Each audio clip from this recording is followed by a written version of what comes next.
Hello, my name is Ray Zerker. And my name is Paulos Asafa. We recently worked together to serve some of our missionaries and partners in both Liberia and Ethiopia. We did this in some creative ways. You know Eric and Pam Buller, who've been serving in Liberia among the unreached since 2011. They've built a remote training center designed to teach church planting methods as well as sustainable agricultural practices to indigenous pastors in Liberia. Our plan was to bring experienced church planters from Ethiopia to share from their experiences doing similar ministry in remote areas among the unreached.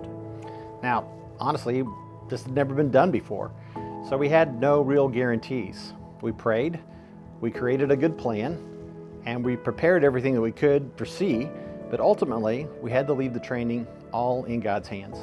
Good news, the entire 3-day event was a huge success.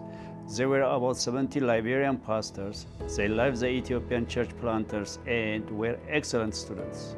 Yeah, in fact, the entire training was such a great success that we're now working with 2 Ethiopians who want to come back to Liberia this fall as short-term missionaries to do church planting among the Gola people.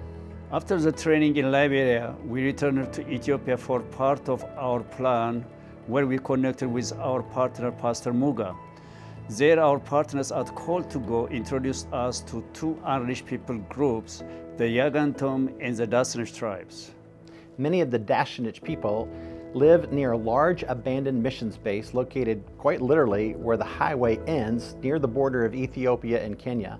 We traveled to this base to see it in person, and we found it in remarkably good shape, having been vacant for over 7 years. Now, our plan is to renovate it and use it as a strategically located gospel outpost in the middle of this unreached people group. And this is something that we're working together on right now.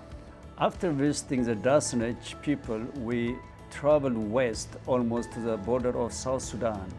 This is where the Nigantam live and where we met a group of 300 Ugandan who left their homes and jobs behind when they moved to Ethiopia.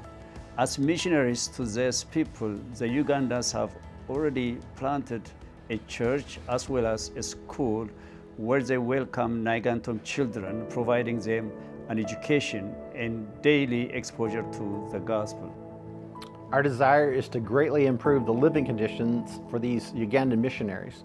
They're currently living on land that's really arid. It's a desert place and it's not well suited for growing crops. We're also working to improve the educational environment for the local school children, providing them new tables, chairs, desks, and more. All of this is possible thanks in part to your prayers, concern, and financial generosity. Thank you.